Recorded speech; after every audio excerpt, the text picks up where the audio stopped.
Hey everyone, it's Ashutosh here, and I hope you're all doing fantastic.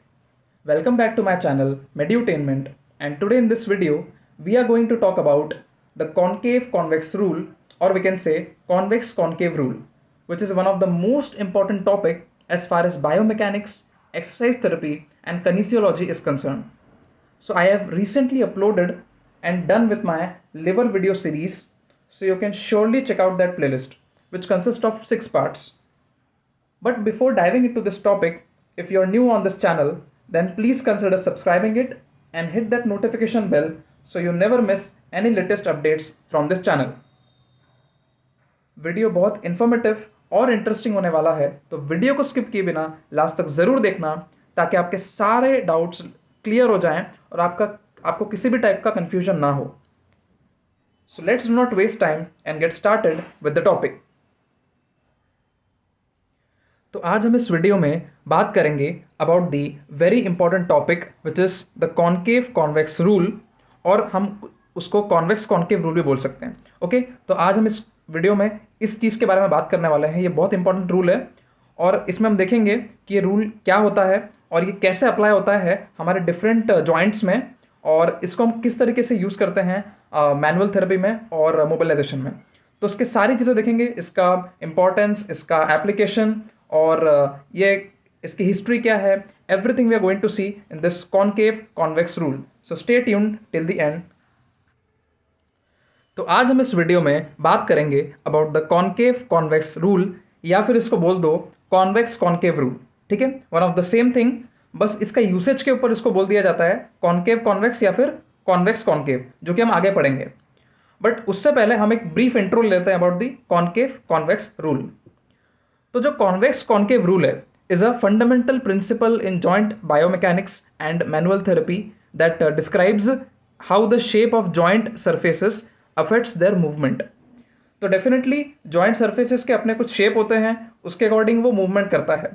तो उसी से हमारा जो है वो बायोमैकेनिक्स, और डेफिनेटली हमारा हमको उसको मैनुअल थेरेपी देनी पड़ेगी पेशेंट को, तो वो जो है वो उसी से डिफाइन होता है. तो बेसिकली हम बोलें कि ये हमारा एक फंडामेंटल प्रिंसिपल बनता है जिसके ऊपर पूरा आगे का हमारा बायोमैकेनिक्स, कनीसियोलॉजी, हमारा पूरा मैनुअल थेरेपी डिपेंडेंट है.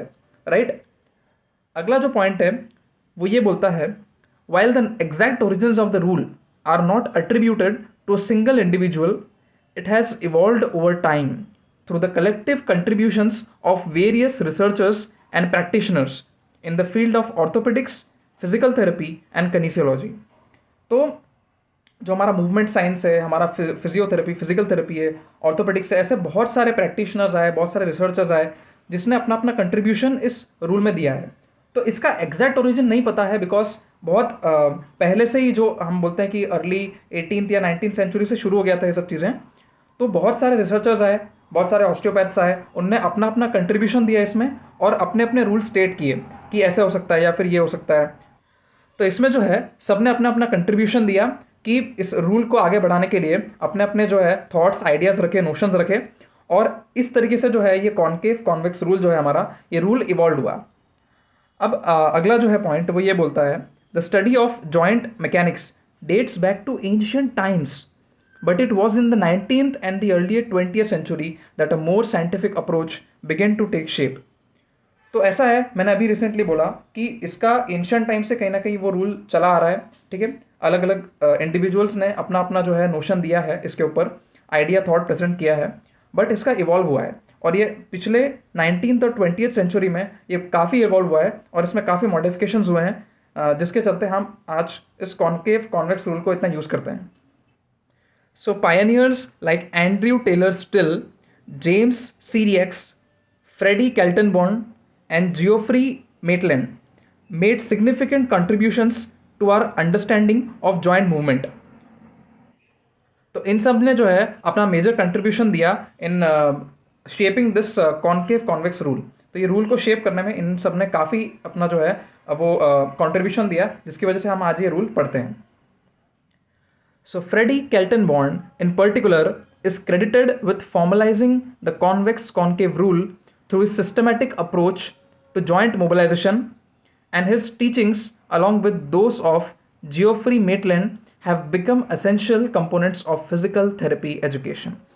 तो हमने जितने भी कंट्रीब्यूटर्स पढ़े उसमें सबसे इंपॉर्टेंट जिसका कंट्रीब्यूशन था वो थे हमारे केल्टन बॉन्ड। इसलिए हम कभी कभी बोल देते हैं Kelton bond convex concave rule, ठीक है।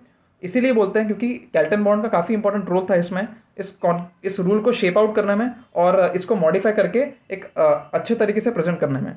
तो केल्टन बॉन्ड का काफ़ी कंट्रीब्यूशन रहा है इसमें, बाकी सबका भी रहा है कंट्रीब्यूटर्स का, but Kelton bond was the main one जिसका कंट्रीब्यूशन रहा है। So this was all about the history कि उसका कैसे हमारा जो रूल है वो चालू हुआ और किस तरीके से उसमें मॉडिफिकेशंस हुए और कौन इसके कंट्रीब्यूटर्स थे। तो आ जाते हैं हम लोग कोर इस पे कि इस रूल को पढ़ने से पहले हम कुछ चीज़ें हम लोग जान लेते हैं, उसके बाद में इस रूल पे आएंगे। तो वो पहली चीज़ है the type of motion occurring between bony partners in a synovial joint is influenced by the shape of the joint surfaces। तो पहली बात तो मूवमेंट जो होता है, इधर सिनेबल जॉइंट इसलिए बोला है क्योंकि हमारा मूवमेंट जो फुल्ली फ्रीली मूवेबल जॉइंट होता है वो हमारा सिनेबल जॉइंट ही होता है। हमने पढ़ा है, हमने फेब्रस जॉइंट पढ़ा है, कार्टिलेजिनस जॉइंट पढ़ा है, जिसमें या तो मूवमेंट है ही नहीं या तो मूवमेंट बहुत लिमिटेड है। But synovial joint is the joint जहाँ पे मूवमेंट फ्रीली अवेलेबल है, इसीलिए इस जॉइंट पे हम लोग मोशन पढ़ते हैं। और बोनी पार्टनर्स का मतलब है दो बोन्स जो कि एक जॉइंट बना रहा है, एक जॉइंट सरफेस बनाता है। तो बोनी पार्टनर्स का मतलब होता है टू बोन्स जो कि वो पर्टिकुलर जॉइंट बना रही है और वो पर्टिकुलर मोशन कॉज कर रही है। ओके, और वही मोशन जो हमने स्टार्टिंग में भी देखा था कि शेप से इन्फ्लुएंस होता है कि उस दोनों सर्फेसिस का हमारा शेप कैसा है, जॉइंट सर्फेसिस कैसी है, उसके अकॉर्डिंग मोशन होगा और उसी के रिलेटेड उसका बायोमैकेनिक्स होगा, राइट। तो उसके हिसाब से मोशन उसका डिसाइड होता है। अब जो शेप है, द शेप में बी ओवॉइड और सेलार टाइप। तो ओवॉइड या फिर सेलार टाइप यानी कि सैडल, तो ये दो ही टाइप्स मेनली होते हैं जिसको हम डिस्क्राइब करते हैं इसमें। या तो ओवॉइड टाइप के शेप्स होंगे यानी कि एक हमारा कॉन्वेक्स है तो एक हमारा कॉन्केव है जिसको ओवॉइड बोल दिया हमने। और जो सेलार या सैडल है ये जो होता है, ये होता है हमारा, हमने जो हॉर्स का सैडल होता है, ठीक है, जिसके ऊपर हम बैठते हैं, हॉर्स राइडिंग करते हैं, तो वैसा सैडल टाइप जो हमने I think so first carpometacarpal joint में देखा था, तो कुछ वैसा ही शेप इसमें हमको देखने को मिलता है। तो या तो जॉइंट ज़्यादातर सर्फेसेस ऐसी होगी या तो हमारी ओवॉइड टाइप होगी जिसमें कॉन्वेक्स और कॉन्केव सर्फेसेस हमको देखने को मिलेगी। तो देखते हैं इसका डायग्राम और समझते हैं कि ये कैसे शेप्स दिखते हैं। तो जैसा कि हमने अभी बात की थी कि दो सर्फेसेस हमारे होते हैं, ओवॉइड एंड सैडल टाइप। तो जो पहला शेप होता है वो होता है हमारा ओवॉइड। तो ओवॉइड शेप कुछ इस तरीके का दिखता है कि हमारे दो बोनी सर्फेसेस यानी कि दो बोन्स होते हैं जो कि हमारा एक बोनी पार्टनर्स बनते हैं, राइट, और उनके अलग अलग सर्फेसेस होते हैं। जैसे कि ये जो बोन का शेप है ये कॉन्वेक्स है, ठीक है, कॉन्वेक्स सर्फेस हो गई, और ये जो दूसरा है shape this is concave surface. तो ये कॉन्वेक्स सर्फेस हो गया और ये कॉन्केव हो गया। तो ये कॉन्वेक्स और कॉन्केव सर्फेस मिलकर बनाते हैं ओवॉइड जॉइंट। तो इसको क्या बोलेंगे हम लोग, इस टाइप के जॉइंट को बोलेंगे हम लोग ओवॉइड जॉइंट, जिसमें कि कॉन्वेक्स और कॉन्केव का एक कंट्रीब्यूशन होता है, राइट। अब जो दूसरा टाइप होता है शेप वो होता है हमारा कॉन्केवो कॉन्वेक्स सरफेस, जिसको हमने बोल दिया सेलार या फिर सैडल टाइप, ठीक है। अब ये जो सेलार या सैडल टाइप हमने जो बोल दिया है, अब ये होता कैसा है, ठीक है। तो ये बेसिकली होता है हमारा कॉन्केव और कॉन्वेक्स, यानी कि एक दोनों सर्फेसेस में कॉन्केव और कॉन्वेक्स दोनों रहेंगे, राइट। यानी कि पहले जैसे मान लो ये इसका कॉन्केव है तो इसका कॉन्वेक्स इसमें फिट हो जाएगा और इसका जो कॉन्केव है वो इसके कॉन्वेक्स में फिट हो जाएगा। तो इसीलिए इस सरफेस को बोला जाता है कॉन्केवो कॉन्वेक्स सरफेस, क्योंकि बेसिकली कॉन्केवो कॉन्वेक्स क्योंकि दोनों सरफेसेस में अपने अपने कॉन्वेक्स और कॉन्केव सरफेस दोनों हैं, इसलिए इसको बोला गया है सेलार जॉइंट या फिर सैडल टाइप जॉइंट। ओके, तो ये होता है हमारा difference between the ovoid joint and the sellar या सैडल जॉइंट, जो कि आगे हमको इसका एप्लीकेशन होने वाला है, इसलिए मैंने आपको ये चीज़ें जो है वो पहले ही समझा दी। Let's move on to the next concept. तो सबसे पहले हम इधर डिस्कस कर लेते हैं अबाउट सम बेसिक मूवमेंट्स, जो कि एक तरह से आर्थ्रोकाइनेमेटिक्स मूवमेंट है, जो कि हम आगे इसको अप्लाई करने वाले हैं, ठीक है। तो ये बेसिक मूवमेंट्स जो हैं जो हम अभी डिस्कस करेंगे, इसको मैं नेक्स्ट वीडियो जो होगा मेरा पूरा डेडिकेटेड होगा टू द आर्थ्रोकाइनेमेटिक्स, तो उसमें मैं डिटेल में डिस्कस करूंगा। पर इधर अभी समझाने के लिए इसको मैं एक ब्रीफ में बता देता हूँ कि वो मूवमेंट्स क्या होते हैं, और इसको डिटेल में डिस्क्राइब मैं नेक्स्ट वीडियो में करूँगा। तो अभी के लिए एक ब्रीफ इसका हम ले लेते हैं कि ये क्या होता है। तो ये मूवमेंट हम आगे अभी अप्लाई करने वाले हैं और इस रूल में अप्लाई भी होता है, definitely so should know this movements before proceeding further. तो सबसे पहला जो है वो आता है रोलिंग। तो रोलिंग जो है, रोलिंग क्या होता है बेसिकली, जिसमें हमारा पॉइंट ऑफ कॉन्टैक्ट लगातार चेंज होता है, राइट। तो कोई भी चीज़ रोल हो रही है तो डेफिनेटली उसका जो पॉइंट ऑफ कॉन्टैक्ट है वो चेंज होगा, ठीक है। तो इसने लिखा है कि a roll is a rotatory motion similar to the bottom of a rocking chair rolling over the floor, या फिर a tyre rolling over a road. तो आपने टायर को रोल होते हुए देखा होगा रोड पे। तो जो टायर रोल होता है, तो बेसिकली टायर रोल हुआ, रोल हुआ, रोल हुआ, रोल हुआ, रोल हुआ, तो उसका जो ये पॉइंट ऑफ कॉन्टैक्ट है रोल होते होते होते इधर आता है, फिर वापस, फिर उसका point of contact her bar change हो जाता है, क्योंकि इधर जो पॉइंट था वो अब इधर आएगा, फिर उसका आगे वाला जो पॉइंट था फिर इधर कॉन्टैक्ट में आएगा। तो ऐसे करते करते वो जैसे जैसे आगे मूव करेगा, यानी कि रोल होगा, तो उसका पॉइंट ऑफ कॉन्टैक्ट जो है वो चेंज होते जाएगा। तो here the point of contact keeps on changing, तो ये हमको ध्यान देना है, वही हमारा क्या होता है, रोलिंग। तो ये इस तरीके से ट्रांसलेट नहीं कर रहा है, पर ये क्या कर रहा है, इस तरीके से रोलिंग कर रहा है ना, जैसे मेरा पेन रोल हो रहा है वैसे रोलिंग कर रहा है, ठीक है। ये ट्रांसलेट ऐसे होता है, ठीक है, ये ट्रांसलेट कर रहे हैं हम लोग, पर ये जो है ये हमारा रोलिंग होता है, तो that point keeps on changing. अब ये सबसे इंपॉर्टेंट बात है इधर नोट करने वाली, जो कि हमको बहुत इंपॉर्टेंट वो ध्यान रखना है। तो हम डिस्कस कर रहे थे एक इंपॉर्टेंट नोट या पॉइंट जिसको हमको ध्यान रखना है, और इसी को हम इस रूल में अप्लाई करेंगे आगे। तो ये कॉन्सेप्ट को ध्यान रखिएगा जो मैं भी समझाने वाला हूँ। तो जो पॉइंट इंपॉर्टेंट है वो ये है, rolling is always in the same direction as the swinging bone motion whether the surface is convex और कॉनकेव। तो ये दिमाग में जो है वो फिट कर लो कि जो रोलिंग होता है वो सेम डायरेक्शन में होता है, ठीक है। आगे एक मोशन आएगा स्लाइडिंग, जिसको मैं बताऊंगा कि उसका डिफरेंट डायरेक्शन होगा, बट जो रोलिंग होता है, रोलिंग का डायरेक्शन सेम होता है, भले वो हमारा सरफेस कॉन्वेक्स हो या फिर कॉनकेव हो। यानी कि हमारा कॉन्वेक्स सरफेस मूव कर रहा हो या फिर हमारा कॉनकेव मूव कर रहा हो, बट हमारा जो रोलिंग है वो सेम डायरेक्शन में होगा, ठीक है। तो अब इसने बोला है कि same direction as the swinging bone motion. इसका मतलब क्या होता है, इसका मतलब ये होता है जैसे कि हमने इधर दो बोनी सरफेसेस लिए हुए हैं, राइट। तो एक बोनी सरफेस हमारा कॉन्वेक्स है और ये हमारा कॉनकेव है, ठीक है। अब अगर मैं इस बोनी पार्ट को जो है, इस बोनी पार्ट को मैं इस तरीके से मूव करूंगा आगे, ठीक है, इस तरीके से रोल करूंगा, ठीक है। या फिर मैं अभी अभी अभी के लिए मान लेता हूँ कि ये मेरा बोनी पार्ट है इसके ऊपर, ठीक है, और इसको मैं इस डायरेक्शन में आगे मूव कर रहा हूँ। तो ये मेरा बोन बोन जो है वो इस डायरेक्शन में आगे की तरफ मूव हो रहा है, ठीक है। तो मैंने क्या बोला अभी, जिस डायरेक्शन में हमारा बोन मूव करेगा उसी डायरेक्शन में हमारा रोलिंग होगा, ठीक है। तो मेरा इस डायरेक्शन में बोन मूव कर रहा है, यानी कि मेरा रोलिंग जो है वो इसी डायरेक्शन में होगा, राइट। तो ये कॉन्सेप्ट हमको ध्यान रखना है, भले वो कॉन्वेक्स सरफेस हो या कॉनकेव हो।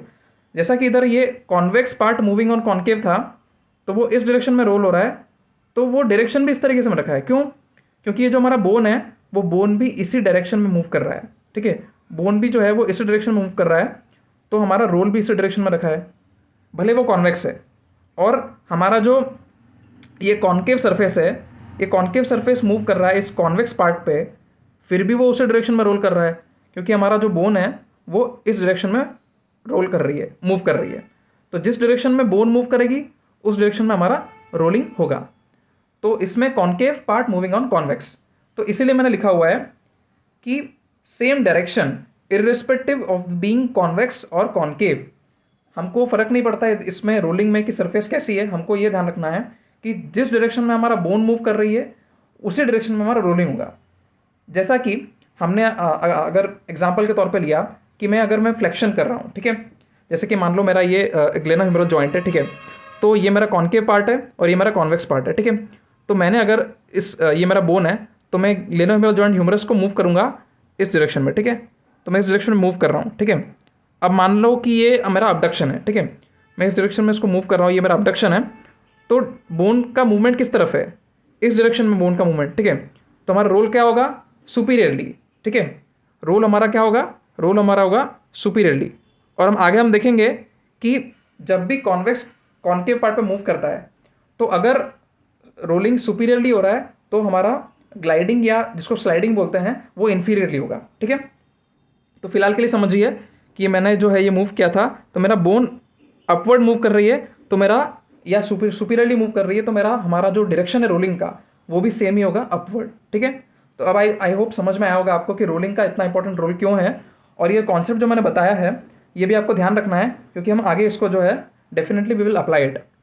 तो सिंपल है, कॉन्वेक्स हो या कॉनकेव हो, कोई भी सरफेस मूव कर रही हो सेम डायरेक्शन में रोलिंग होने वाला है in the direction of swinging bone motion. ठीक है, ये ध्यान रखना है। तो ये था all about the rolling. Let's move on to the next motion. तो अगला जो हमारा मोशन है वो है हमारा स्लाइडिंग और ग्लाइडिंग। तो ये हम इंटरचेंजेबल टर्म्स है जिसको हम यूज़ करते हैं। स्लाइडिंग और gliding one of the same thing, but इसमें एक स्लाइड सा डिफरेंस होता है जो मैंने अपना लॉजिक लगा के थोड़ा सा समझा है कि ये कैसे होगा। अब सबसे पहले उससे पहले हम जो बढ़ते हैं कि ये क्या होता है मूवमेंट। ठीक है, तो अ स्लाइड और glide is a linear translation और linear motion of one joint surface sliding over another. यानी कि जैसा हमने देखा था रोलिंग क्या था, रोलिंग जो है इसका पॉइंट ऑफ कॉन्टैक्ट चेंज हो रहा था हमेशा। ठीक है, और वो आगे बढ़ रहा था। बट ट्रांसलेशन में क्या होता है, यस सॉरी, जिसको बोलते हैं ट्रांसलेटरी मोशन, ये हमने पहले भी पढ़ा हुआ है।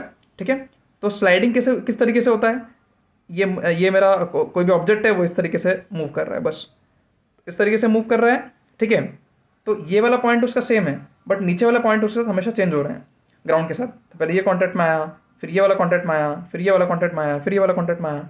तो ये जो है ये स्लाइडिंग मोशन इस तरीके से होता है, इसको बोलते हैं हम लोग translatory motion. So here the same point on one surface comes in contact with the new points on the opposing surface। जैसा कि मैंने अभी बताया कि मान लो इधर एक क्यूब है, ठीक है, वो आगे मूव कर रहा है, तो इसका क्यूब का ये पॉइंट तो हमेशा अगर वो ऐसे स्लाइड कर रहा है तो वो तो सेम ही रहने वाला है। बट नीचे जो सरफेस है जिसके ऊपर मूव कर रहा है उसका पॉइंट, ये ए पॉइंट है, ये बी पॉइंट है, ये सी पॉइंट है, ये डी पॉइंट है। तो वो जैसे जैसे आगे मूव करता जाएगा तो उसका वो वाला कॉन्टैक्ट तो सेम है, बट ये ए पॉइंट के साथ कॉन्टैक्ट में आया, फिर आगे बढ़ा तो बी पॉइंट के साथ कॉन्टैक्ट में आया, फिर सी, फिर डी, इस तरीके से वो आगे बढ़ता है। तो इसीलिए लिखा हुआ है कि here the same point on one surface comes in contact with the new points on the opposing surface. तो आई होप इसका मतलब समझ में आया होगा। तो ये होता है हमारा स्लाइडिंग या ग्लाइडिंग। और मैं बेसिक डिफरेंस बता दूं स्लाइडिंग और ग्लाइडिंग में क्या होता है।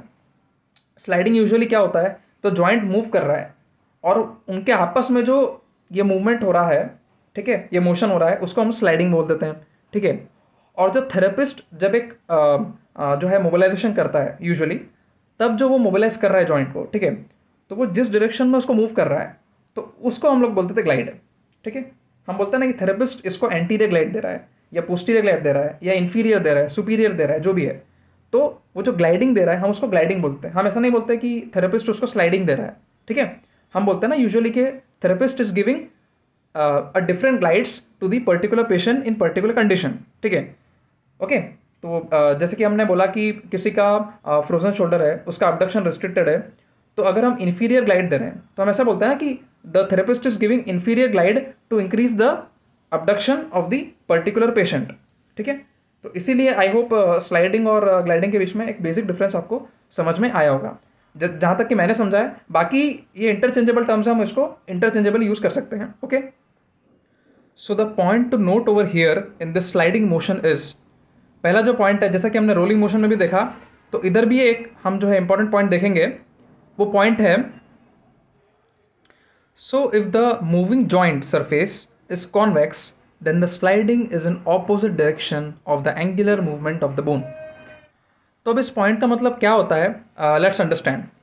तो जैसे मैंने बोला इधर क्या क्या लिखा है इधर कि अगर मूविंग जॉइंट सरफेस कॉन्वेक्स होगी, तो इस पॉइंट का मतलब ये है कि अगर बोन का जो कॉन्वेक्स पार्ट है वो अगर मूव कर रहा है और हमारा जो कॉन्केव पार्ट है वो स्टैटिक है usually as compare to the convex part, ठीक है, तो उस केस में क्या होता है कि सबसे पहले तो हमको देखना है कि रोल किस डायरेक्शन में होगा। तो वो हम पढ़ चुके हैं कि अगर मेरी बोन इस डायरेक्शन में मूव कर रही है, यानी कि मेरी बोन इस डायरेक्शन में मूव कर रही है, इस डायरेक्शन में, ठीक है, तो मैंने क्या बोला था, उसी सेम डायरेक्शन में हमारा रोलिंग होगा। ठीक है, मैंने अपने प्रीवियसली देखा था ना कि रोलिंग के सेम डायरेक्शन जहाँ पर बोन मूव करती है, बोन स्विंग करती है, उसी डायरेक्शन में हमारा रोल होगा। ठीक है, तो बोन इधर मूव कर रही है तो इसी डायरेक्शन में हमको रोल दिख रहा है, क्योंकि लिखा है ना angular movement of the bone is taking place in this direction. ठीक है, तो रोल भी उस डायरेक्शन में लिखा हुआ है। Okay, so we say that convex moving on the concave part. ठीक है, अब स्लाइडिंग जो मूवमेंट होता है, ओके, स्लाइडिंग कैसे होता है, सरफेस के ऊपर ऐसे स्लाइडिंग इस तरीके से होता है। ठीक है, तो अब रोलिंग तो ऐसे हो गई, इस डायरेक्शन में ऐसे करके रोलिंग तो हो गई। ठीक है, अब स्लाइडिंग जो है, स्लाइडिंग मूवमेंट, ठीक है, वो हमने क्या बोला था अभी, इस पॉइंट में क्या लिखा हुआ है कि जब भी कॉन्वेक्स कॉन्केव के ऊपर मूव करता है तो रोल तो सेम डायरेक्शन में हो रहा है पर स्लाइड ऑपोजिट हो रहा है, ठीक है। तभी हम कंबाइनली जब पॉइंट को बोलेंगे तब ऐसा बोलेंगे कि roll and slide in the opposite direction जब भी कॉन्वेक्स मूव करता है कॉन्केव पे, ठीक है। तो अभी इधर स्लाइड जो है देख सकते हैं अपन, रोल तो इस डायरेक्शन में हो रहा है बट स्लाइड ऑपोजिट में हो रहा है, तो लिखा है ना ऑपोजिट डायरेक्शन स्लाइड हो रहा है to that of the roll, यानी कि रोल इस डायरेक्शन में हो रहा है और स्लाइड हमारा ऑपोजिट डायरेक्शन में हो रहा है, ठीक है। तो it is interesting to note here कि यही हमको याद रखना है ये पॉइंट, क्योंकि हम इस रूल को ये जो पॉइंट है इसको आगे रूल में अप्लाई करेंगे, ठीक है। तो आई होप ये समझ में आया होगा कि कॉन्वेक्स सरफेस है वो अगर मूव कर रहा है और कंपैरेटिवली कॉन्केव स्टैटिक है, ठीक है। तो कॉन्वेक्स मूविंग ऑन कॉन्केव अगर है तो रोलिंग सेम डायरेक्शन और sliding in the opposite direction, ठीक है। तो ये फंडा होता है, पर हम कंबाइनली जब बोलते हैं तो इसका ऐसे बोल देते हैं कि roll and slide in the opposite direction. So I hope you are clear with this point, और अब हम चलते हैं हमारे नेक्स्ट पॉइंट की तरफ। तो अगला जो हमारा पॉइंट है वो ये है कि if the moving joint surface is concave then the sliding is in the same direction of the angular movement of the bone. तो जैसा कि हमने पिछले पॉइंट में देखा था कि हमारा कॉन्वेक्स मूविंग था कॉन्केव पे, पर इस बार क्या है कि हमारा कॉन्केव मूविंग है कॉन्वेक्स पे, ठीक है। तो अब इस सिचुएशन में क्या होगा कि हमारा रोल और स्लाइड इन द सेंस कि रोल तो सेम डायरेक्शन में होता है बट स्लाइड जो है इसमें लिखा हुआ है कि स्लाइडिंग जो है हमारा सेम डायरेक्शन में होगा जिस डायरेक्शन में हमारा angular movement of the bone हो रहा है। तो अब इधर ये पॉइंट इंटरेस्टिंग टू नोट है। अब इसको डायग्राम के थ्रू समझते कैसे होगा। तो इस डायग्राम में हम देख सकते हैं कि ये हमारा है कॉन्केव पार्ट, ठीक है। ये कॉन्केव बोनी पार्टनर है और ये हमारा क्या है, ये कॉन्वेक्स बोनी पार्टनर है, राइट। तो अब जो है ये कॉन्केव मूव कर रहा है इस कॉन्वेक्स बोनी पार्टनर पे, राइट। तो जो कॉन्केव है वो मूव कर रहा है कॉन्वेक्स पे, तो इधर लिखा हुआ है कि स्लाइडिंग हमारी सेम डायरेक्शन में होगी जिस डायरेक्शन में हमारा मूवमेंट हो रहा है बोन का, ठीक है। तो अब इस डायरेक्शन में हम कैसे देखें, अब इधर बोन का मूवमेंट जो है वो इस डायरेक्शन में हो रहा है, ठीक है। ये मैंने डॉटेड लाइन से रिप्रेजेंट भी किया है। इसका मतलब इस डायरेक्शन में हमारी बोन मूव कर रही है, यानी कि कॉन्केव मूविंग ऑन कॉन्वेक्स, तो इस डायरेक्शन में मूव कर रहा है। तो मैंने इसीलिए लिखा हुआ है कि angular movement of the bone. तो angular movement of the bone जो है वो इस डायरेक्शन में हो रहा है, तो हमारा रोल भी सेम डायरेक्शन में होगा, ये तो हम पढ़ चुके हैं ऑलरेडी, ठीक है। अब जो स्लाइड का डायरेक्शन है वो भी मैंने इधर लिखा हुआ है कि same direction to that of the rolling. तो रोलिंग जिस डायरेक्शन में हो रहा है उसी डायरेक्शन में हमारा स्लाइडिंग भी हो रहा है, क्योंकि इस पॉइंट के मुताबिक जब भी कॉन्केव कॉन्वेक्स पे मूव करता है तब हमारा जो है वो रोल और स्लाइड जो है वो सेम डायरेक्शन में होता है। तो रोल तो सेम डायरेक्शन में हो ही रहा था, पर इस बार स्लाइड भी उसी डायरेक्शन में होगा जिस डायरेक्शन में angular movement of the bone होगा। इसीलिए हम कंबाइनली जब भी बोलते हैं तब बोल देते हैं हम लोग कि roll and slide in the same direction. ऐसा हम स्टेटमेंट्स पढ़ते हैं अलग अलग जगह, ठीक है, बुक्स में या कहीं भी। तो इधर जो है क्या हो रहा है, concave moving on the concave convex part. तो आई होप ये पॉइंट भी आपको समझ में आया होगा। तो पिछला था कॉन्वेक्स मूविंग ऑन कॉन्केव जिसमें रोल सेम डायरेक्शन में पर स्लाइड ऑपोजिट में था, वैसे इधर क्या हो रहा है, इधर रोल सेम डायरेक्शन में है, जब भी कॉन्केव कॉन्वेक्स में मूव कर रहा है तो रोल तो सेम डायरेक्शन में और स्लाइड भी सेम डायरेक्शन में, यानी कि दोनों चीज़ें उसी डायरेक्शन में जिस डायरेक्शन में हमारा angular movement of the bone रहेगा। तो सिंपल क्रिस्टल क्लियर है ये पॉइंट्स हमारे in case of the rolling and the sliding motions. अब हम चलते हैं हमारे नेक्स्ट पॉइंट की तरफ और इन चीज़ों को हम लोग बाद में अप्लाई करेंगे। तो आई होप आप इसको जो है वो याद रखेंगे। तो हम ब्रीफली कुछ पॉइंट्स देख लेते हैं रिगार्डिंग की जो रूल है कॉन्वेक्स कॉन्केव रूल जो है वो इंपॉर्टेंट क्यों है, ठीक है। So understanding the convex concave rule helps therapist. कैसे हेल्प करेगा, एक तो हमको जॉइंट मूवमेंट आइडेंटिफाई हो जाएगा, ठीक है ना। तो हम मूवमेंट समझ पाएंगे कि इसका बायोमैकेनिक्स क्या है, ये कैसे मूव कर रहा है, ठीक है। तो उसका मूवमेंट हमको समझ में आएगा। दूसरा जो है अप्लाई इफेक्टिव जॉइंट मोबिलाइजेशंस। तो जब भी हम मैनुअल थेरेपी या जो भी मोबिलाइजेशन टेक्निक्स देंगे तो उसमें इस रूल का कहीं ना कहीं अप्लाई होने वाला है, ठीक है। तो इसलिए इंपॉर्टेंट है। अगला जो है improve patient outcomes by restoring proper joint mechanics. तो इसका जब हम यूज़ करेंगे तो डेफिनेटली काफ़ी हद तक पेशेंट्स में रिजल्ट्स हमको दिखेंगे। तो अगर वो पेशेंट अगर इंप्रूव होगा तो हमको आउटकम्स दिख रहे हैं ना, तो डेफिनेटली उसका आउटकम्स दिखेगा, यानी कि उसका मैकेनिक्स वापस रिस्टोर हो रहा है। तो इसीलिए जो है इंपॉर्टेंट है इन 3 टर्म्स में हमारा कॉन्वेक्स कॉन्केव रूल। तो आई होप इसका इंपॉर्टेंस आपको समझ में आया होगा। तो अब हम चलते हैं कुछ सबसे इंपॉर्टेंट पॉइंट जो कि हमारा ब्रीफ समरी है कि कॉन्वेक्स कॉन्केव रूल जो है एक ब्रीफ में आपको बताना हो तो वो क्या होगा। उसको जब मैं बताऊंगा तब आपको यही लगेगा कि ये तो सारे अभी हमने डिस्कस किए पॉइंट्स उसी को कहीं ना कहीं कलेक्टिवली बोला गया है। इसीलिए मैंने ये सारे पॉइंट्स पहले आपको बताए हैं कि रोलिंग क्या होता है, स्लाइडिंग क्या होता है। तो ये सारे कॉन्सेप्ट्स मैंने इसीलिए बताए हैं ताकि आपको वो रूल ईजिली याद हो जाए, ठीक है। तो जब आप इसको देख के फिर वो कोरिलेट करेंगे तो आपको ईजिली पूरा चीज़ें जो है वो क्लियर हो जाएगी। तो चलते हैं हमारे रूल के ऊपर। तो आइए चलते हैं हमारे मोस्ट इंपॉर्टेंट पार्ट के ऊपर, जो कि हम समराइज करने वाले हैं, the convex concave rule. So the rule can be summarise as follows. तो अब हम रूल को एक शॉर्ट में, ब्रीफ में समराइज कर देते हैं कि वो क्या होता है। तो पहला जो चीज़ है वो ये है, पहला जो रूल है हमारा, रूल के अंदर पहले जो पॉइंट आता है वो ये बोलता है convex surface moving on a concave surface, ठीक है। तो उसमें क्या लिखा हुआ है कि when a convex joint surface moves on a concave surface, the convex surface rolls and glides या फिर slide in the opposite direction. तो आपको कुछ याद आ रहा होगा, मैंने अभी रिसेंटली समझाया था, वही चीज़ इधर एक ब्रीफ में लिखी हुई है, क्योंकि ये रूल यही होता है, ठीक है। तो आपको ये इजीली समझ में आ रहा होगा, बिकॉज हमने अभी पढ़ा कि जब भी कॉन्वेक्स कॉन्केव के ऊपर मूव करता है तो रोल एंड ग्लाइड जो है वो ऑपोजिट डायरेक्शन में होते हैं। हमने वो पिक्चर्स देखी थी, हमने सारा चीज़ें क्लियर करी थी उधर, ठीक है। तो मैंने मोशंस वो इसीलिए आपको पहले बताया है, मूवमेंट्स, ताकि आपको ये रूल इजीली याद हो जाए, इन द सेंस कि आपको याद ना करना पड़े, आपको इजीली समझ में आ जाए ये रूल क्या बोल रहा है, ठीक है। तो पहला पॉइंट तो ये रूल में यही है। अब जो नेक्स्ट पॉइंट है इस रूल में वो क्या है देखते हैं। तो हमारा जो नेक्स्ट जो पॉइंट है इस रूल में वो ये है कि concave surface moving on a convex surface.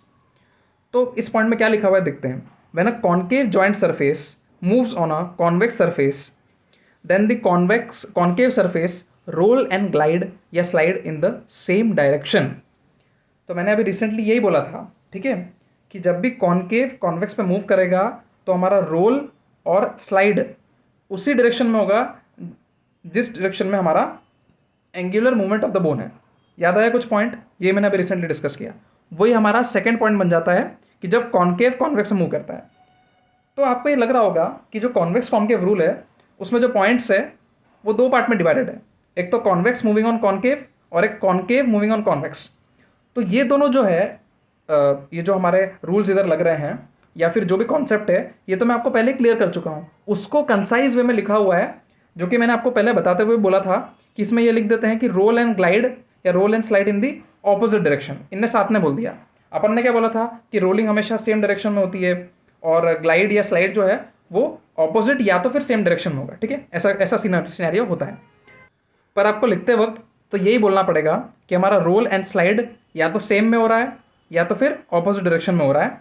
But हमने चीज़ें पूरी समझ ली अलग अलग कैसे होता है। तो आई होप आपको कॉन्सेप्ट क्लियर है, और वही मैंने इधर कंसाइज वे में लिखा हुआ है, और यही हमारा रूल भी बोलता है, द कॉन्वेक्स कॉन्केव या फिर कॉन्केव कॉन्वेक्स रूल, ठीक है। तो जब कॉन्वेक्स कॉन्केव पे मूव करता है तो हम बोल देते हैं कॉन्वेक्स कॉन्केव रूल, और जब कॉन्केव कॉन्वेक्स में मूव कर रहा है तो हम बोल देते हैं कॉन्केव कॉन्वेक्स रूल। तो यही इसके पीछे फंडा है, और कुछ भी रॉकेट साइंस नहीं है। तो अब हम चलते हैं कुछ प्रैक्टिकल एग्जाम्पल्स पे कि किस तरीके से हम इस रूल को अप्लाई करते हैं, ठीक है। सो आई होप आपने वो सारी जो कॉन्सेप्ट्स हैं हमारे, वो रूल के कॉन्सेप्ट्स बहुत स्ट्रॉन्ग रखे होंगे, उसी को हमको इधर अप्लाई करना है, और हम प्रैक्टिकल एग्जाम्पल्स में देखेंगे कि कैसे वो अप्लाई हो रहा है। तो एग्जाम्पल्स तो बहुत सारे हो सकते हैं, पर हमने इधर कुछ लिमिटेड 2-3 एग्जाम्पल लिए हैं जिसमें हम देखेंगे, और बाकियों में फिर आप खुद अप्लाई करके देखना कि वो कैसे अप्लाई हो रहा है। सो पहला हमारा है वो है शोल्डर जॉइंट। शोल्डर जॉइंट में भी बेसिकली हम लोग लेंगे ग्लेनोह्यूमरल जॉइंट, ठीक है। तो हमारा जो ग्लेनोह्यूमरल जीएच जॉइंट होता है उसमें हम लोग कौन सा मूवमेंट ले रहे हैं एग्जाम्पल के तौर पे, आर्म अबडक्शन, ठीक है। तो हम आर्म अबडक्शन ले रहे हैं, जो कि away from the mid line होता है हमारे, उस मूवमेंट को बोलते हैं अबडक्शन, ठीक है। सिंपल है। जॉइंट सर्फेसेस अभी इसमें क्या होगी, आई होप इतना तो आपने पढ़ा ही होगा कि हमारा जो जॉइंट सर्फेसेस होता है वो ह्यूमरस होता है, और ग्लेनोइडल फोसा या ग्लेनोइडल कैविटी ऑफ द स्कैपुला होता है। तो जो ग्लेनोइडल कैविटी ऑफ द स्कैपुला है वो हमारा कैसा रहेगा, कॉनकेव, ठीक है। और जो ह्यूमरल हेड हमारा कैसा रहेगा, कॉन्वेक्स। तो ये पार्ट रहेगा जिसके ऊपर वो ह्यूमरस पूरा ग्लाइड यानी कि हमारा स्लाइड करेगा, ठीक है। तो ये हमको जॉइंट सर्फेसेस क्लियर होनी चाहिए पहली बात, ठीक है। अब जो मूवमेंट होगा वो अकॉर्डिंग टू द रूल होगा। हमने भी बोला हम इस रूल को इधर अप्लाई करने वाले हैं, ठीक है। तो देखते हैं वो मूवमेंट कैसे होता है by applying this rule to it. So as the arm is abducted the humeral head roll करेगा और स्लाइड, ये दो चीज़ें हमको देखनी है उसमें, ठीक है। अभी हमने रूल पढ़ा है, हम उसको अप्लाई कर रहे हैं। तो जब भी आर्म अबडक्ट होगा, जैसे कि मेरा ये ग्लेनोइडल कैविटी है और ये मेरा ह्यूमरस है, ठीक है। तो अभी मेरा अबडक्शन है, ठीक है। तो मैं अबडक्ट कर रहा हूँ, यू कैन क्लियरली सी मेरा बोन का डायरेक्शन किस तरफ है, सुपीरियरली है, ठीक है। तो मैंने क्या बोला था, रोल सेम डायरेक्शन में होता है किसके, जहाँ पे angular movement of the bone हो रहा है। तो सेम डायरेक्शन क्या होगा, सुपीरियरली, खुद दिमाग लगाओ, ठीक है, सुपीरियरली। और हमारा अगर कॉन्वेक्स कॉन्केव पे मूव कर रहा है तो डेफिनेटली अगर सुपीरियरली अगर रोलिंग हो रहा है तो स्लाइडिंग कहाँ होगा, इन्फीरियरली, ऑपोजिट डायरेक्शन। तो वही लिखा हुआ है इधर कि the humeral head rolls superiorly यानी कि अपवर्ड, ऊपर, और स्लाइड कहाँ पे करता है, इन्फीरियरली, डाउनवर्ड।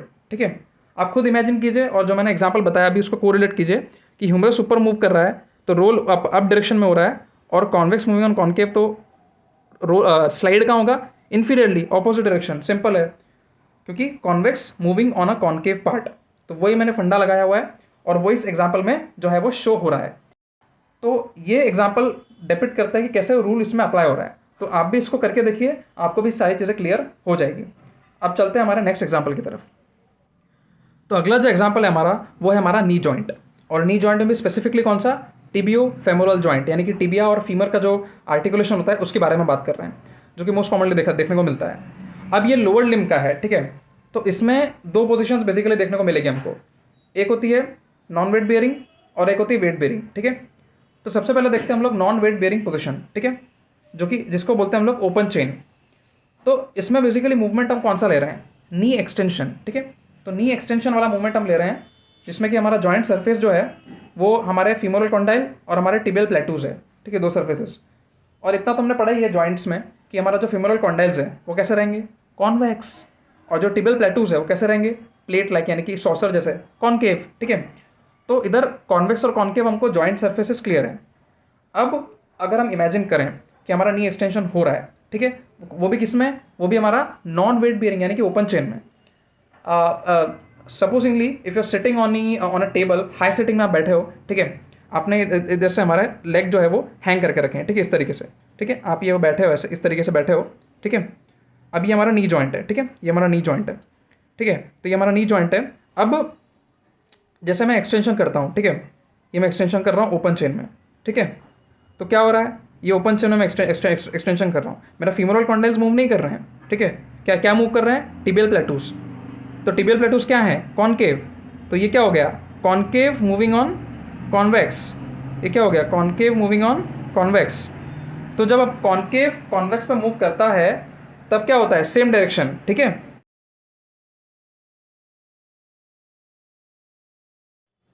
तो जब भी कॉनकेव कॉन्वेक्स पे मूव करता है तब roll and slide in the same direction.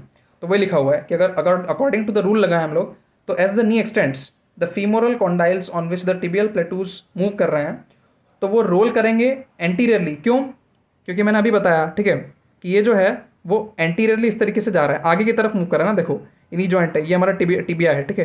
तो टिबियल प्लेटूस इस तरीके से मूव कर रहा है, तो वो कहाँ जा रहा है, आगे आगे है ना, एंटीरियरली।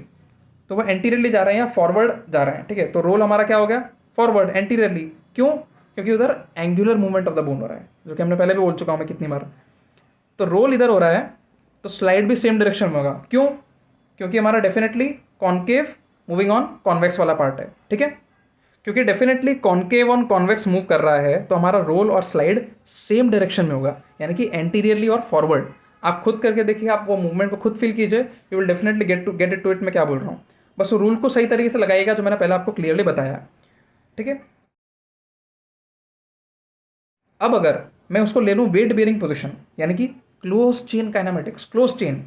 तो क्लोज चेन में क्या होगा, डेफिनेटली हमारा जो टिबियल प्लेटूज है यानी कि टिबिया है वो स्टैटिक हो जाएगा और हम फीमोरल कॉन्डाइल्स मूव करेंगे, ठीक है। यानी कि मान लो आप स्क्वाटिंग पोजिशन में हो और आप वापस स्टैंड कर रहे हो, तो क्या कर रहे हो आप, एक तरह से एक्सटेंड कर रहे हो, ठीक है, क्लोज चेन में एक्सटेंशन कर रहे हो, क्लोज चेन में नी जॉइंट का एक्सटेंशन कर रहे हो। तो उस पोजीशन में क्या होता है, उस पोजीशन में जो है वो कॉन्वेक्स मूविंग ऑन कॉन्केव है, क्योंकि हमारे femoral condyles are convex in nature. तो जब कॉन्वेक्स मूव करेगा कॉन्केव पे तो definitely roll and slide will be in the opposite direction. तो अगर हम देखें क्लियरली इधर कि हमारा फीमोरल कॉन्डाइल्स कहाँ पे मूव कर रहा है, रोल कहाँ पे कर रहा है, स्विंग कहाँ पे कर रहा है बोन फीमर की, इस तरफ। तो आगे की तरफ स्विंग कर रही है, यानी कि एंटीरियरली स्विंग कर रही है, फॉरवर्ड, ठीक है। तो रोल फॉरवर्ड हो रहा है हमारा, और रोल फॉरवर्ड होगा तो कॉन्वेक्स मूविंग ऑन कॉन्केव, तो स्लाइड क्या होगा, ऑपोजिट डायरेक्शन, यानी कि पोस्टीरियरली, बैकवर्ड। तो हम खुद ही देखते हैं ना, जब ये इस तरीके से आता है तो वो बैकवर्ड स्लाइड करता है, ठीक है, देखो दिख रहा है, समझ रहे हैं। तो आपको खुद अप्लाई करके देखना है, ये मैंने तो आपको समझा दिया है। तो सिंपल है, जैसा हमने नॉन वेट बेयरिंग में किया वैसे ही आप वेट बेयरिंग पोजीशन में भी करके देख सकते हैं कि हमारा रोल एंटीरियरली होगा फॉरवर्ड और उसके ऑपोजिट स्लाइड होगा जो कि पोस्टीरियरली होगा।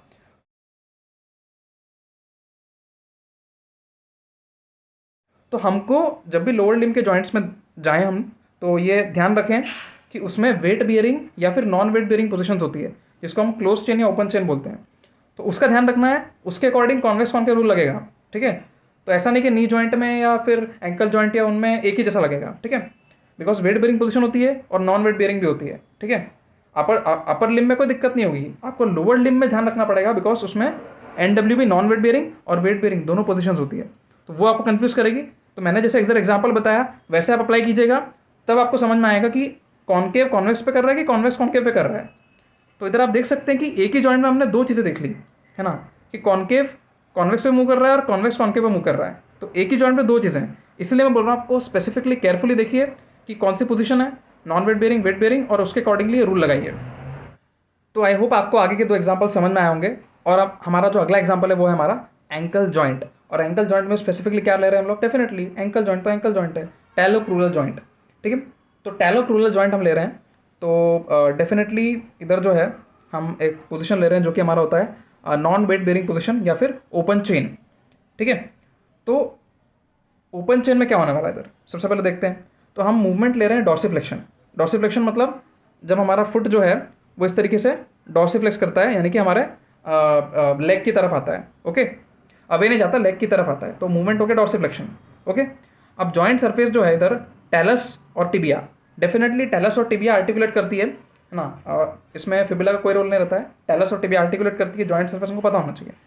तो टेलस जो है वो उसका पार्ट रहता है कॉन्वेक्स, और टिबिया जो है वो कॉनकेव बनाती है इस तरीके से। ठीक है, ये कॉनकेव टिबिया है और नीचे क्या रहता है, टेलस कॉन्वेक्स रहता है, और ये बनता है हमारा एक तरह से उसको बोलते हैं हम लोग एंकल मॉर्टिस, आई थिंक सो आपने सुना होगा एंकल मॉर्टिस। ठीक है, तो एंकल मॉर्टिस बनता है इधर, तो ये हो जाता है हमारा टेलस कॉन्वेक्स और टिबिया कॉनकेव इन शेप। तो ये जॉइंट सर्फेसेस हो गई, राइट। अब जो मूवमेंट है वो हमारा अकॉर्डिंग टू द रूल होगा, तो ये हमको ध्यान रखना है। अब हमको ये समझना है कि अगर ओपन चेन है तो डेफिनेटली टेलस जो है वो टिबिया पे मूव करेगा, यानी कि कॉन्वेक्स कॉनकेव पे मूव करेगा। इसका मतलब क्या हुआ कि roll and slide in the opposite direction. तो डेफिनेटली इधर जो जैसे जैसे हमारा फुट डॉर्सिफ्लेक्स करेगा, ठीक है, तो इधर कॉन्वेक्स मूविंग ऑन कॉनकेव है, तो क्या होगा, हमारा रोल एंड स्लाइड ऑपोजिट होगा। यानी कि अगर मैं फुट को इस तरीके से, मेरा ठीक है फुट है, तो मैं इसको डॉर्सिफ्लेक्स कर रहा हूँ। ठीक है, डॉर्सिफ्लेक्स कर रहा हूँ, तो मैं इसको क्या लेके आ रहा हूँ, मैं एंटीरियरली लेके आ रहा हूँ। ठीक है, और मेरा साइड क्या होगा, वो पोस्टीरियरली, ये बैकवर्ड, बैकवर्ड स्लाइड होगा, रोल एंटीरियरली होगा। ठीक है, तो रोल का डायरेक्शन कैसे डिसाइड करते हैं कि angular movement of the bone क्या हो रहा है, उस तरफ जाओ तुमको रोल मिल जाएगा, और उसके ऑपोजिट देख लो क्या है डायरेक्शन, वो हमारा स्लाइड हो जाएगा। ठीक है, तो इस हमको दिख भी रहा है इस कंडीशन में। ठीक है, और ये जो चीज़ें हैं, ठीक है, so definitely this results may vary if their movement in closed chain as compared to the what it is seen in the open chain। तो अभी हमने ओपन चेन में देखा है, आप यही चीज़ को क्लोज चेन में लगा करके देखिए, आपको वो सब चीज़ें भी क्लियर हो जाएगी। ठीक है, जैसा कि मैंने आपको बताया पहले, और आप इसको क्लोज चेन में लगाइए तो आपके लिए ये टास्क हो जाएगा। ठीक है, और अगर आपको डेफिनेटली आप इसको लगाते हैं, आपके जो भी आंसर्स है आप कमेंट सेक्शन में लिखिए, तो मुझे लगेगा कि आपको ये चीज़ जो है वो समझ में आई है। तो आई होप आपको ये सारे एग्जाम्पल समझ में आए होंगे, जो प्रैक्टिकल एग्जाम्पल्स मैंने लिए हैं, और किस तरीके से कॉन्वेक्स कॉनकेव रूल को अप्लाई करके दिखाया है कि किस तरीके से वो रूल अप्लाई होता है। ठीक है, तो आप ऐसे और भी जॉइंट्स में अप्लाई कर सकते हैं, लाइक फॉर से you can apply on elbow joint. ठीक है, तो एल्बो जॉइंट भी आपके लिए एक टास्क है, आप एल्बो जॉइंट का भी मुझे कॉमेंट सेक्शन में लिख के दिखा सकते हैं कि एल्बो जॉइंट का आप किस तरीके से कॉन्वेक्स कॉनकेव रूल लगाएंगे, ह्यूमरो अल्नर, ह्यूमरो रेडियल, कोई भी ले सकते हैं। ठीक है, एल्बो जॉइंट में बहुत सारे आते हैं, तो आप उस पर एग्जाम वो लगाइए रूल, और कमेंट सेक्शन में उसका आंसर लिखिए। तो आप लिखिए उसको, और मैं देखूंगा वो आंसर्स कैसे आप लिखते हैं। ठीक है, तो अगर वो सही होंगे तो आई होप आपको वो चीज़ जो है वो रूल अच्छे से समझ में आया होगा। ठीक है, तो अब हम बढ़ते हैं हमारे दूसरे पॉइंट की तरफ। तो अब हम देख लेते हैं कि इस रूल का एप्लीकेशन इन मैनुअल थेरेपी कैसे होगा। ठीक है, कि अगर हम पेशेंट के ऊपर अप्लाई करते हैं तो हम उसमें भी कहीं ना कहीं इस रूल का यूज़ कर सकते हैं। तो understanding the convex concave rule is crucial for physical therapist when performing joint mobilizations। तो आपने जॉइंट मोबिलाइजेशन अलग अलग पढ़े होंगे, ठीक है, अलग अलग जॉइंट्स के लिए, शोल्डर, एल्बो अलग अलग। तो उसमें हमको ये रूल जो है वो डेफिनेटली काम आता है कि हमको क्या मूवमेंट इंप्रूव करना है और उसके लिए हमको क्या ग्लाइड देनी पड़ेगी, ठीक है। So depending on whether the convex और कॉनकेव सरफेस मूव कर रहा है, therapist apply specific techniques to improve joint movements and reduce pain, ठीक है। तो पहला जो है हम देखते हैं कि अगर कॉन्वेक्स कॉनकेव के ऊपर मूव कर रहा है तो हमको चीज़ पता है, अब इसको अप्लाई कैसे करेंगे। To improve joint mobility, a therapist might apply a glide in the opposite direction of the physiological movement, ठीक है। तो ये हो गया हमारा कॉन्वेक्स मूविंग ऑन कॉनकेव। तो एग्जाम्पल क्या होगा, फॉर शोल्डर अबडक्शन, जैसा कि मैंने पहले भी बताया था, for shoulder abduction to increase range of motion the therapist might perform a downward glide of the humeral head, ठीक है। तो अगर मैं ये जो है हमारा ये कॉनकेव सरफेस है ग्लिनॉइड कैविटी और ये शोल्डर हमारा ये क्या ह्यूमरस है, ठीक है। तो अगर मेरे को अबडक्शन इंप्रूव कर रहा है, मेरा अबडक्शन हैम्पर्ड है, तो मैं डेफिनेटली जो है वो इन्फीरियर ग्लाइड अप्लाई करूँगा, ठीक है। तो मैं इन्फीरियर ग्लाइड अप्लाई करूँगा तो क्या होगा, उसकी वजह से मेरा ये ओवरऑल अबडक्शन का जो मूवमेंट है वो इम्प्रूव होगा, ठीक है। तो इस तरीके से वो काम आता है। तो मैं डाउनवर्ड ग्लाइड दूंगा तब मेरा अबडक्शन और इम्प्रूव होगा, ठीक है। अब अगर मैं कॉनकेव मूविंग ऑन कॉन्वेक्स, यानी कि कॉनकेव को कॉन्वेक्स पे मूव करना है, मतलब मूव करता है, ऐसी कोई सिनेरियो है, to improve joint mobility a therapist applies a glide in the same direction as the physiological movement. तो हमने अभी बताया था ना कि कॉनकेव कॉन्वेक्स में मूव करेगा तो roll and glide same direction, तो वो हमको देना पड़ेगा ताकि हम उस पर्टिकुलर मूवमेंट को ठीक कर सकें, ठीक है। तो वही हमको चीज़ को इधर अप्लाई करना है और वही हमें अब हम अप्लाई करके दिखाएंगे आगे एग्जाम्पल में। सो द एग्जाम्पल इज, जो कि हमने अभी देखा, कॉनकेव मूविंग ऑन कॉन्वेक्स। तो for knee extension to increase range, therapist performs an anterior glide of the tibia on the femur, ठीक है। तो अगर हमको नी एक्सटेंशन करना है, ओके, तो नी एक्सटेंशन जो होता है वो इस तरीके से नी एक्सटेंशन होगा, ठीक है। तो डेफिनेटली नी कहाँ पे मूव कर रहा है, टिबिया कहाँ पे मूव कर रहा है, एंटीरियरली, आगे की तरफ, ठीक है। तो क्या हुआ, concave moving on convex, concave moving on convex हुआ ओपन चेन में, तो वो आगे मूव कर रहा है, तो definitely roll and slide same direction में है, तो हमको क्या देना पड़ेगा, एंटीरियर ग्लाइड, तब जाके उनका नी एक्सटेंशन इंप्रूव होगा पेशेंट का, ठीक है। तो इस तरीके से मैंने आपको एक मैनुअल थेरेपी के पॉइंट ऑफ व्यू से भी एप्लीकेशन समझा दिया कि किस तरीके से हम कंडीशंस इंप्रूव करने में भी इसको यूज़ करते हैं, जो कि हमारी मोबिलाइजेशन टेक्निक्स है। तो आप समझ गए होंगे कि रूल कितना इंपॉर्टेंट है और किस तरीके से वो अप्लाई हो रहा है सब जगह। बट एक और चीज़ है कि इस रूल के कुछ पॉइंट्स भी सामने आए हैं जो इसको कॉन्ट्राडिक्ट करते हैं, कि ऐसे बहुत सारे रिसर्च पेपर्स आए हैं जो कि ये बोलते हैं कि हमारा जो ये रूल है वो ज़रूरी नहीं है कि वो डिसाइड करेगा कि हमारा किस डायरेक्शन में हमको देना है, ठीक है।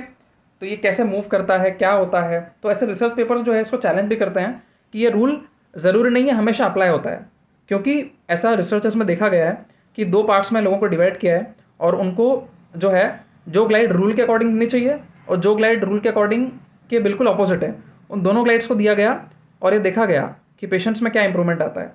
तो सरप्राइजिंगली दोनों में ऑलमोस्ट सेम इंप्रूवमेंट आया, जो कि बाद में की स्टडीज़, बहुत सारी स्टडीज़ है, एटल की स्टडीज़ होती है 2012, 14 ऐसे अलग अलग ईयर्स में आई जिनने इसको कॉन्ट्राडिक्ट किया।